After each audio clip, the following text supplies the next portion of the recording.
بسم اللہ الرحمن الرحیم۔ السلام علیکم۔ عام صاحب کے ساتھ ہفتہ اور سالوں آپ نشست کو لے کر حاضر خدمت ہے۔ آغاز کرتے ہیں ہم سے شکریہ آپ کے وقت کا۔ دو موضوعات میں استفادہ کرنا چاہتا ہوں۔ پہلا سوال آج کی نشست کا یہ ہے کہ ہم یہ دیکھتے ہیں دنیا بھر میں بہت سارے ایسے جانور ہیں جو کہ حرام قرار دیے گئے ہیں۔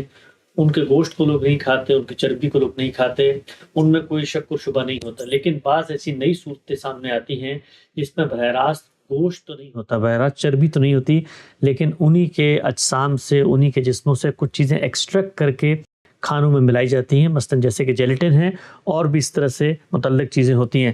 پوچھنا میں آپ سے چاہتا ہوں، قرآن مجید نے حلت و حرمت کی جو گائیڈ لائن دی ہے، جو پرنسپل دیا ہے، جب اس میں یہ کہا ہے کہ سور کا گوشت نہیں کھانا، تو اس میں کیا وہ تمام چیزیں شامل ہیں؟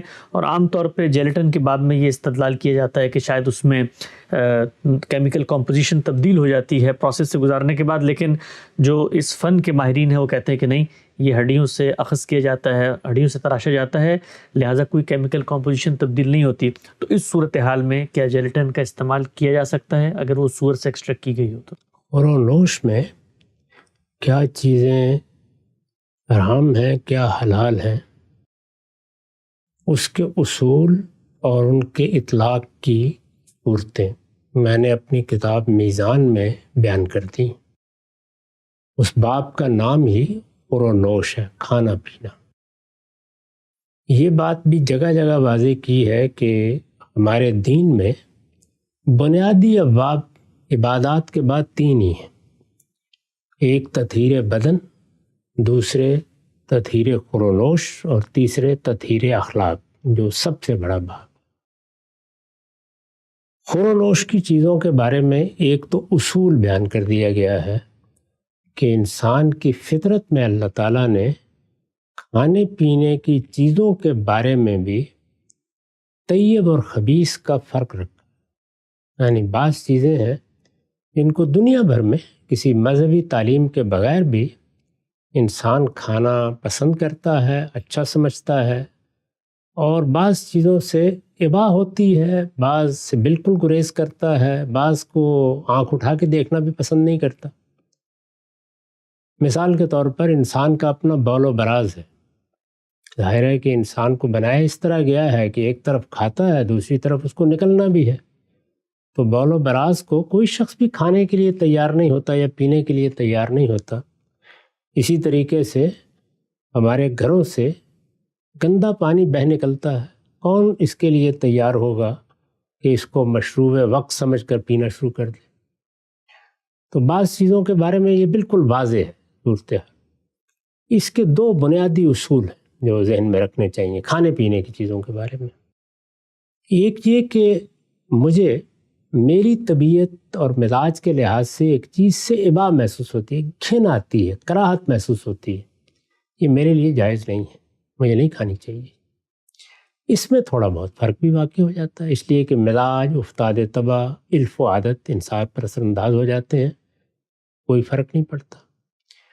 دوسرے وہ چیزیں ہیں جن کا تعلق جانوروں کے گوشت سے ہے، اس میں یہ رہنمائی کر دی گئی ہے کہ بہیمت الانام سب کے سب حلال ہیں، یعنی چوپائے سب کے سب حلال ہیں، مواشی کی قسم کے چوپائے، خواہ وہ ان میں سے ہوں جنہیں ہم پالتے ہیں، وہ قرآن نے گنوا دیے ہیں 8 صورتیں، اور خواہ وہ ہوں جو ان سے ملتے جلتے جنگلوں میں، جیسے بھیڑ بکریاں ہم پالتے بھی ہیں، کھاتے بھی ہیں، اور ہرن وغیرہ وہ جنگلوں میں موجود ہوتے ہیں۔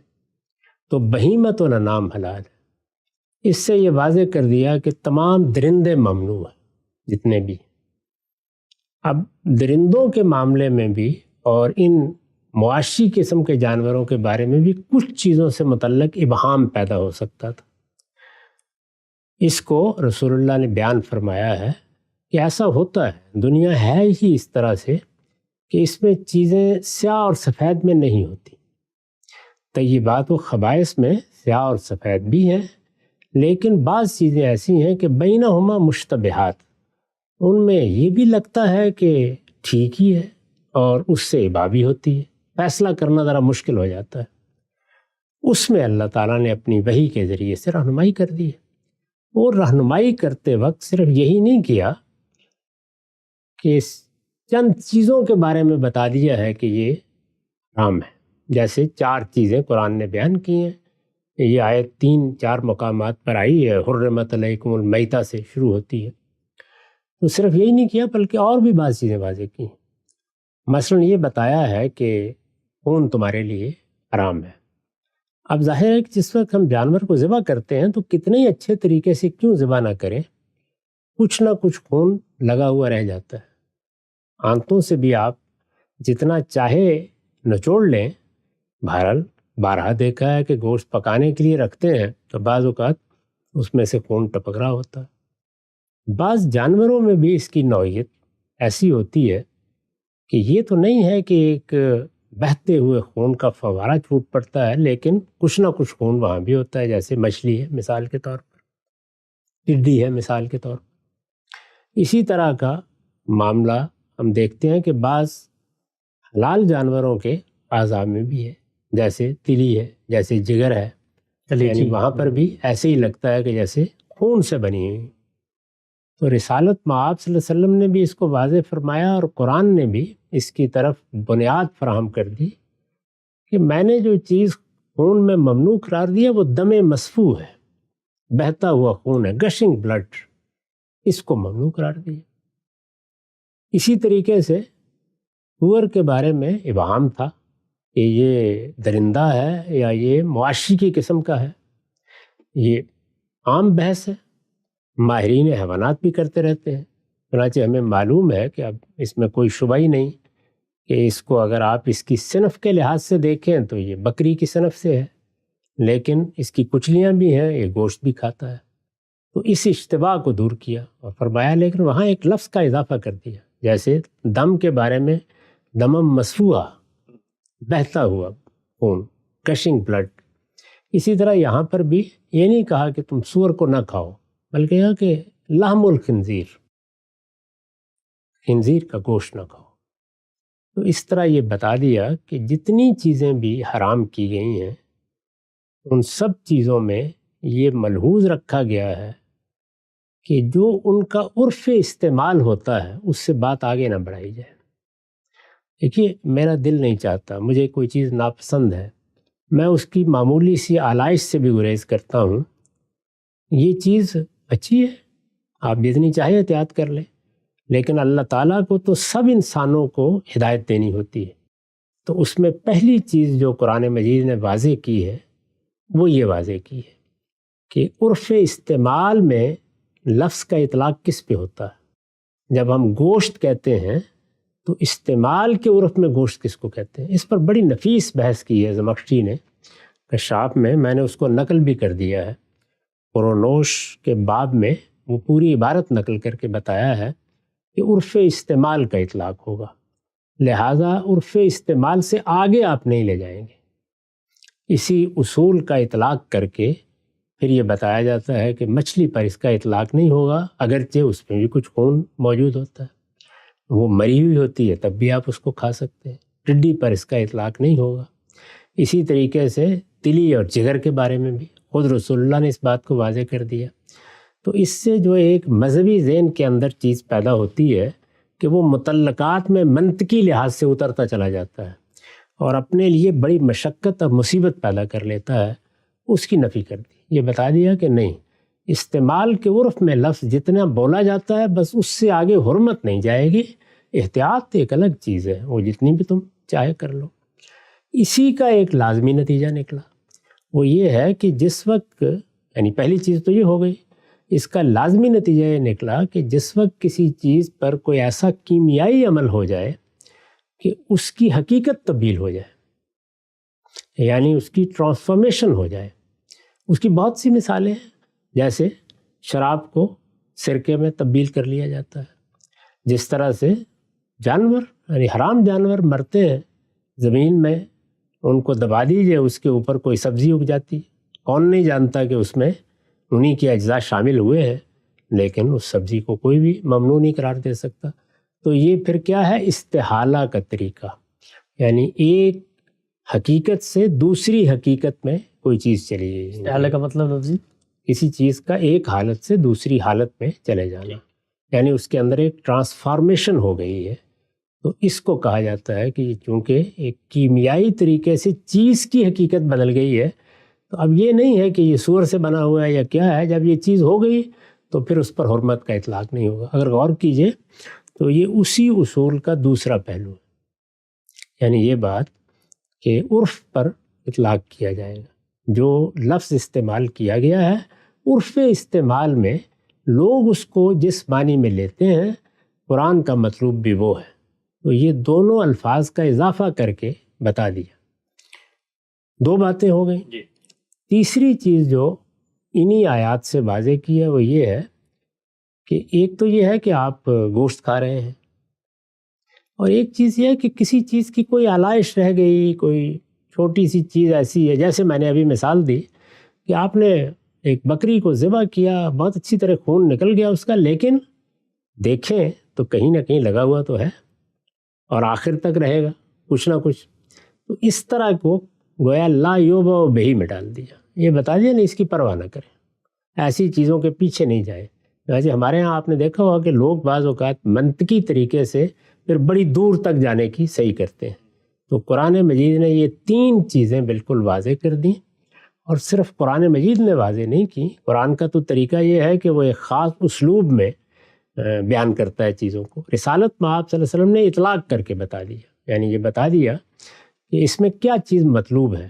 تو تینوں چیزیں حرمتوں میں اصول کی حیثیت سے معلوم ہو گئی۔ لہٰذا جب بھی ہم کسی حرمت کا اطلاق کریں گے تو سب سے پہلے یہ دیکھیں گے کہ اللہ تعالیٰ نے اس میں لفظ کیا استعمال کیا ہے، عرف استعمال میں اس لفظ کا اطلاق کس چیز پہ ہوتا ہے، نہ کہ منطقی لحاظ سے لفظ کا اطلاق کس چیز پہ ہوتا ہے۔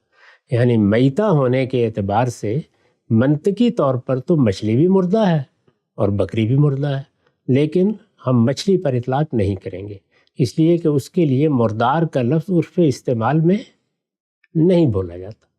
تو یہ بات بالکل واضح کر دی۔ اس سے دونوں نتیجے نکل آئے، یعنی یہ بھی نکل آیا کہ عرف استعمال تک محدود رہے، گوشت کھانا ممنوع ہے، باقی چیزوں پر ممانعت یا حرمت کا اطلاق ہی نہیں ہوتا۔ یعنی شیر ہے، چیتا ہے، یہ بھی حرام ہے، جتنے بھی ہیں۔ ہمارے ہاں لوگوں نے سور کو بہت اہمیت دے ڈالی ہے، سارے درندے حرام ہیں، لیکن کیا ان کی کھال کو استعمال کرنا ممنوع ہے؟ کیا ان کے بالوں کو استعمال کرنا ممنوع ہے؟ کیا ان کی ہڈیوں سے کوئی دوا بنا لینا ممنوع ہے؟ کوئی چیز بھی ممنوع نہیں ہے، ان کا گوشت کھانا ممنوع ہے۔ تو عرف استعمال تک محدود رہے گا معاملہ ہر حال میں۔ اور میں نے عرض کیا کہ اس کا لازمی نتیجہ یہ ہوگا کہ ٹرانسفارمیشن کی صورت میں یا استحالے کی صورت میں حرمت کا اطلاق نہیں ہوگا۔ اور دم مسفوک کا اضافہ کر کے یہ بتا دیا کہ یہ کوئی چیز نہیں ہے کہ چونکہ حرام ہے تو اس توے کے اوپر پکی ہوگی، وہاں کوئی اس کا حصہ رہ گیا ہوگا۔ احتیاط اچھی بات ہے، حرمت کا اطلاق اس طرح کی چیزوں پر نہیں ہوتا۔ تو یہ تینوں چیزیں بالکل واضح ہیں، اسی اصول پر جیلیٹن کو دیکھنا چاہیے، اسی پر باقی چیزوں کو دیکھنا چاہیے۔ ٹھیک، نقطہ بالکل واضح ہو گیا۔ اچھا غم صاحب، یہ بات جو آپ کی سمجھ میں آئی جیلیٹن کے باب میں، اصول کی روشنی میں اگر اطلاق کریں کہ کیمیکل کمپوزیشن اگرچہ تبدیل نہیں ہوئی، یعنی جو کچھ ہڈیوں میں سور کی موجود تھا اسی کو ایکسٹریکٹ کر کے جیلیٹن بنا لیا گیا ہے، لیکن قرآن نے چونکہ لحم الخنزیر کا ہے، گوشت کھانا ممنوع ہے، تو اس میں آگے کوئی معاملہ ہو رہا ہے تو اس پہ حرمت کا اطلاق نہیں کیا جائے گا۔ آپ ہی سے ہم نے اسی جگہ پہ بیٹھ کے سوال پوچھا تھا کہ انسانی سینے میں سور کے دل کی پیوندکاری ہوئی، تو آپ نے سور کی جو حرمت ہے اس کا امتداد، اس کا اطلاق آگے بڑھ کے حقیقت کو سامنے رکھ کے کیا کہ جس طرح خوراک کھا کے جسم کا حصہ بن جاتی ہے، اس طرح سے سور کا دل بھی جسم میں نہیں لگایا جا سکتا۔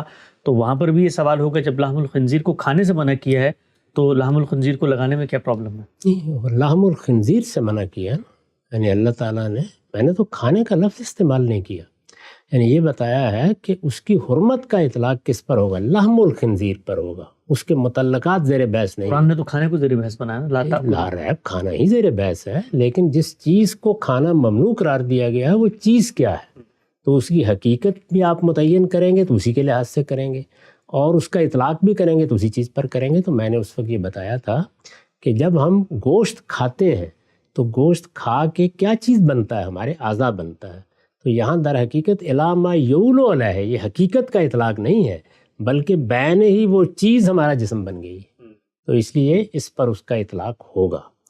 اسی طریقے سے فلاں چیز لا یوبع بہی ہے، یعنی اس کا کچھ زیادہ خیال نہیں کرنا چاہیے، ایسے ہی کوئی ایک ذرہ ہوگا، کوئی ہو سکتا ہے کہ کوئی گھی کا اشتراک ہو گیا ہو، کوئی پکانے کا ہو گیا ہو، کوئی اس طرح کی چیز ہو، اس پر حرمت کا اطلاق نہیں ہوگا۔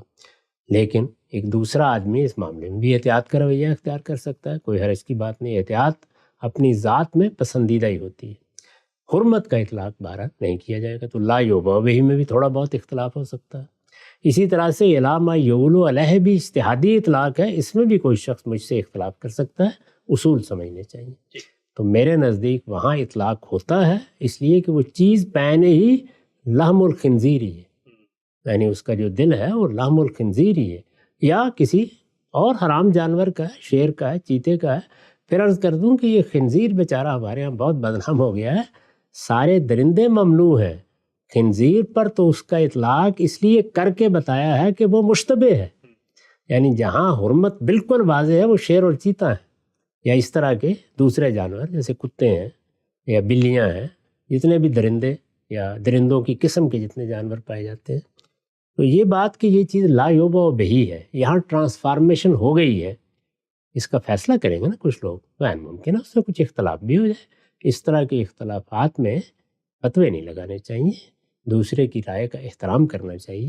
یہی بات میں نے پچھلے دنوں رضاعت کی حرمت کے بارے میں عرض کی تھی کہ اس میں بھی اپروچ کا یا معاملے کو دیکھنے کا یا جو میتھڈالوجی آپ نے اختیار کی ہے اس کا کچھ اختلاف ہو سکتا ہے۔ اصول میں نے واضح کر دیا کہ عرف استعمال کا لحاظ کیا جائے گا، چنانچہ اس کے لازمی دونوں نتائج یہ ملحوظ رکھے جائیں گے اور ان پر حرمت کا اطلاق نہیں ہوگا۔ اور اسی طرح کا معاملہ چھوٹی موٹی کسی چیز کے اوپر، جیسے کہ خون رگوں کو لگا رہ گیا، اس پر کیا جائے گا، یا مچھلی میں بھی کہیں لوگ دکھا دیں گے تھوڑا بہت خون ہوتا ہے، تو لا یوبا بھی ایسی چیزوں پر اطلاق نہیں کیا۔ ہم سب تک جو بات سمجھ میں آئی ہے وہ یہ کہ سور کا گوشت کھانا ممنوع ہے، گوشت اس کے متعلقات چربی وغیرہ آپ نہیں کھا سکتے، لیکن اس کے جسم سے کوئی چیز ایکسٹریکٹ کی گئی ہے تو اس کو کھانے میں کوئی ممانعت نہیں ہونی چاہیے ہے۔ پہلی چیز دوسری یہ کہ کیمیکل کمپوزیشن تبدیل ہو جائے کسی چیز کی تو اس پر بھی ممانعت نہیں رہتی، اور تیسری یہ کہ عرف استعمالی میں جو چیزیں ہم جس طرح بیان کرتے ہیں کھانے پینے کی، اس میں کوئی ذرہ آ گیا کسی ریسٹورنٹ کے اندر، کسی جگہ پر سور بھی قریب میں پک رہا تھا، اس سے کوئی قطرہ اٹھ کے ادھر آ گیا، تو اس طرح کی چیزوں پر بھی حرمت کا اطلاق نہیں کیا جاتا۔ اچھا ہم صاحب، یہ جو اصول آپ نے بیان کیا، میں تھوڑی سی جسارت کر رہا ہوں اسی کو سمجھنے کی۔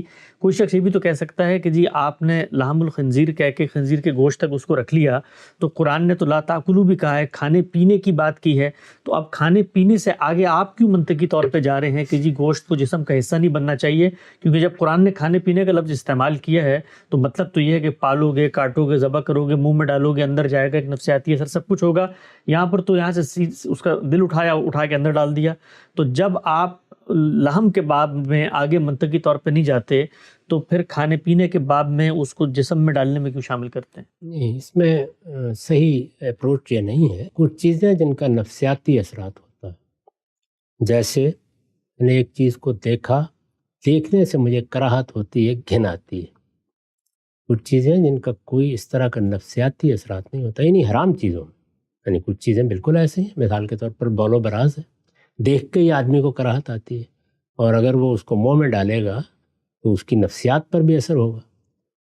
میں نے عرض کیا کہ بعض چیزیں ان میں یہ پہلو نہیں ہوتا، آپ ان کو ہنیر مریہ کھا سکتے ہیں، ان سے کوئی کراہت نہیں ہوتی، ان سے کوئی نفسیاتی اثر بھی نہیں ہوتا، وہ آپ کے جسم کا جا کے حصہ بنتی۔ ظاہر ہے کہ حرمت کی حقیقت تو یہی ہے نا، یعنی حرمت کیوں قائم کی گئی ہے؟ اس کو آپ کے جسم کا حصہ بننا ہے جا کے، وہ بین ہی جسم کا حصہ بنا کے آپ نے اس کے اندر لگا دیا، ظاہر ہے کہ اس پر میں اطلاق کروں گا اس چیز کا۔ دوسرا آدمی کہتا ہے جی اس میں تو کھانا ضروری ہے، لیکن کھانا ضروری ہے یہ بات ٹھیک نہیں ہے کسی طریقے سے بھی، یعنی کھا کے ہونا کیا ہے وہ اہم ہے۔ یعنی میں نے جب کسی چیز کو کھایا تو کیا ہوا؟ وہ میرے جسم کا جزء بن گئی، وہ میرا بدن بن گئی، اور اسی چیز کو پاکیزگی کے خلاف سمجھا جا رہا ہے۔ کوئی چیز میرے جسم کو لگ گئی، یہ ظاہری پاکیزگی ہے، کوئی چیز میرے جسم کا جزء بن گئی، یہ باطنی پاکیزگی ہے، کسی چیز سے مجھے ذہنی کراہت ہوئی، یہ ذہنی پاکیزگی ہے۔ تو یہ سارے ہی پہلو ہیں جن کو درجہ بدرجہ ملحوظ رکھنا چاہیے۔ اسی لیے میں نے عرض کیا کہ اس میں اس چیز کی بڑی اہمیت ہے کہ کوئی آدمی احتیاط کا رویہ بھی اختیار کرتا ہے، یعنی ہمیں دین بتاتے وقت دونوں چیزیں واضح کرنا ہوتی ہیں۔ ایسے ہم کہتے ہیں کہ یہ 2 رکعتیں تو فرض ہیں، لازماً پڑھنی ہیں، اس کے بعد نوافل شروع ہو جاتے ہیں، مستحبات شروع ہو جاتے ہیں. حرمتوں میں بھی ایسے ہی ہوتا ہے کہ یہ چیز تو بالکل ممنوع ہے، اس کے قریب بھی نہیں جانا چاہیے. البتہ یہاں احتیاط یا کراہت، آپ دیکھیں نا ہمارے فقہا نے اس میں مکروہ تحریمی، پھر مکروہ تنزیہی، یہ اصطلاحیں کیوں اختیار کی؟ اس لیے کہ درجے ہو جاتے ہیں. یعنی ایک چیز سے ہمیں زیادہ کراہت محسوس ہوتی ہے، ایک سے کم تر کراہت محسوس ہوتی ہے، ایک سے اس سے کم تر کراہت محسوس ہوتی ہے. تو یہی معاملہ بعض چیزوں کے اثرات کے لحاظ سے بھی ہوتا ہے. ان تمام چیزوں کا لحاظ کر کے درجہ بدرجہ لوگوں کو متنبہ کرنا چاہیے. مثال کے طور پر حرام کسی چیز سے کوئی چیز آپ نے کشید کر لی ہے تو ظاہر ہے کہ یہ بیان ہی وہ چیز نہیں ہے، لیکن کہاں سے کشید کی ہے؟ لحم سے کشید کی ہے، یعنی جس کے اوپر عرف کا استعمال ہوتا ہے، وہاں میں اس کو بھی کھانا گوارا نہیں کروں گا. شوربہ نکال لیا مثال کے طور پہ کچھ چیز. تو وہ کشید کرنے کا جو عمل ہے وہ کہاں سے ہوا ہے؟ لحم سے ہوا ہے تو اس پر لحمی کا اطلاق کیا جائے گا. لیکن ان چیزوں سے ہوا ہے جن پر عام طور پر لفظ لحم نہیں بولا جاتا تو نوعیت بالکل تبدیل ہو جائے گی. تو ہر چیز کو اس کی جگہ پر رکھ کر دیکھا جائے گا. اور اس میں یعنی میتھڈولوجی کے لحاظ سے یا اصول کے لحاظ سے تھوڑا بہت اختلاف بھی ہو سکتا ہے. اس طرح کے اختلافات میں ہر شخص کی رائے کا احترام کرنا چاہیے. ٹھیک. اچھا ہم سب آخری سوال، آپ نے فرمایا جس وقت قرآن نے کہا بھائی کھاؤ نہیں، تو ظاہری بات ہے کھانے کی حقیقت ہے کہ وہ چیز جا کے آپ کے جزو بدن بن جائے گی، اس سے آپ توانائی طاقت حاصل کریں گے، آپ کے جسم کا حصہ بن جائے گی. تو کوئی شخص تو یہ بھی کہہ سکتا ہے نا کہ جب قرآن نے کہا کہ بھائی سور کا گوشت نہ کھاؤ، تو گوشت بھی اصل میں غذا تھی جو لوگ عام طور پہ کھاتے تھے سور سے. اب کل لوگ اگر سور کی جو چمڑی ہے اس کو چبانا شروع کر دیں تو ہم گوشت کی حقیقت کو دیکھیں گے کہ خوراک کے طور پہ سور کو استعمال کرنے سے منع کیا گیا ہے، تو وہاں پر گوشت زیر بحث آ گیا. لیکن حقیقت یہ ہے کہ خوراک کوئی نہ حاصل کی جائے سور سے، تو کل کوئی اس کی چربی چبانے لگ جائے، چمڑی چبانے لگ جائے، یا اس کی ہڈیوں کے گودے کو چوسنے لگ جائے، تو ہم تو اسی حقیقت پہ جائیں گے نا جس حقیقت کا اطلاق آپ نے کھانے کے ہم یہ کہیں گے کہ یہ چیز ناپسندیدہ ہے، آپ کو ایسا نہیں کرنا چاہیے. یہ متعلقات کی چیزیں ہیں. حرمت کا اطلاق وہیں تک رہے گا جہاں تک قرآن مجید نے لفظ کو استعمال کیا. یہی بتایا گیا. یعنی دیکھیے کراہت تو مجھے حضور نے اس کو کتنی خوبی کے ساتھ واضح کیا. گو آپ پکا کے رکھ دی گئی تو آپ نے نہیں کھائی. آپ کے سامنے جلیل القدر صحابی بیٹھے ہوئے ہیں، انہوں نے پوچھا کیا حرام ہے؟ آپ نے فرمایا کہ نہیں، لیکن میں اس کو پسند نہیں کرتا. تو یہاں کیا چیز ہے؟ یعنی وہی چیز ہے کہ ہمیں کوئی چیز دیکھنے میں کراہت محسوس ہوتی ہے، گھن سی آتی ہے، نہیں اچھی لگتی، نہیں کھانی چاہیے. کیونکہ طیبات ہے جن کو حلال کیا گیا ہے، خبائث ہے جنہیں ممنوع کیا گیا ہے. تو طیبات اور خبائث کا عمومی اطلاق ہوگا، وہ ہمارا مزاج، ہماری افتاد طبع، ہماری فطرت، ہمارا تجربہ کرے گا. لیکن جہاں جہاں کہیں اشتباہ تھا اس کو دور کر کے ایک اعتدال قائم کر دیا گیا ہے، اور یہ بتایا گیا ہے کہ یہ چیزیں تمہیں اس طرح دیکھنی ہے، اس میں حرمت کا اطلاق یہاں تک ہوگا. اب مثال کے طور پر دیکھیے کہ ایک چیز کشید کی گئی ہے، اس سے کیپسول بن گیا، دوا میں آپ نے اس سے فائدہ اٹھا لیا. کچھ الکوہل کے اندر محلل کے طور پر استعمال کر کے آپ نے ہومیوپیتھک دوا محفوظ کر لی، اس کو گوارا کیا جائے گا. لیکن اگر اسی سے کوئی کھانے کی چیز آپ نے بنا لی ہے تو میں مثال کے طور پر اس کو بھی استعمال نہیں کروں. تو یہ اس کے مدارج جہاں پر ہیں ان کا لحاظ ہر حال میں ہوگا، اور ہمارے فقہا نے بہت دقت نظر کے ساتھ اس طرح کی چیزوں پر اطلاق کیا ہے. ایک نقطہ بالکل واضح ہو گیا. ہم سے بتائیے کہ رسول اللہ صلی اللہ علیہ وسلم کی نسبت سے بعض باتیں آتی ہیں کہ آپ نے کہیں سے گزرتے ہوئے دیکھا لوگ سور کی چربی کو کشتیوں کے اوپر مل رہے تھے، اس کو مضبوط کرنے کے لیے ان کے جو پٹھے ہوتے ہیں، تو آپ نے اس سے بھی منع فرما دیا کہ سور کی چربی کا یہ استعمال بھی نہ کرو، وہاں تو کھانا پینا بھی زیر بحث نہیں ہے. یہ وہ گوشت ہی ہے نا، چربی تو ہر حال میں گوشتی کا جز ہوتی ہے. تو سد ذریعہ کے طور پر آپ نے بہت سی چیزوں سے منع کیا تاکہ لوگوں کے اندر ایک کراہت رہے، وہ اس کے قریب نہ جائیں، اس کو عام استعمال نہ کریں. اس طریقے سے چربی حاصل کرنے کے لیے جانور ذبح کیے جائیں گے تو کھانے کی رغبت بھی ہوگی. تو یہ ساری چیزیں جو ہیں وہ ملحوظ رکھی جاتی ہیں. سد ذریعہ کے احکام بالکل الگ ہوتے ہیں، اس میں تو کسی غلط چیز کی طرف جانے سے روکنے کے لیے بعض پابندیاں لگا دی جاتی ہیں. ٹھیک ہے، نقطہ بالکل واضح ہو گیا. کیا جیلیٹن کا استعمال دین اسلام میں ممنوع ہے یا جائز ہے؟ اصول کیا ہے؟ غام صاحب نے حلت حرمت کی بحث میں بڑی تفصیل سے گفتگو کا سامنے رکھا. انشاءاللہ مزید تفصیلات کو آگے اگلی نشست بڑھائیں گے. وقت یہاں پہ ختم ہوتا ہے، دوبارہ حاضر خدمت ہوں گے. اب تک آپ کو بہت شکریہ.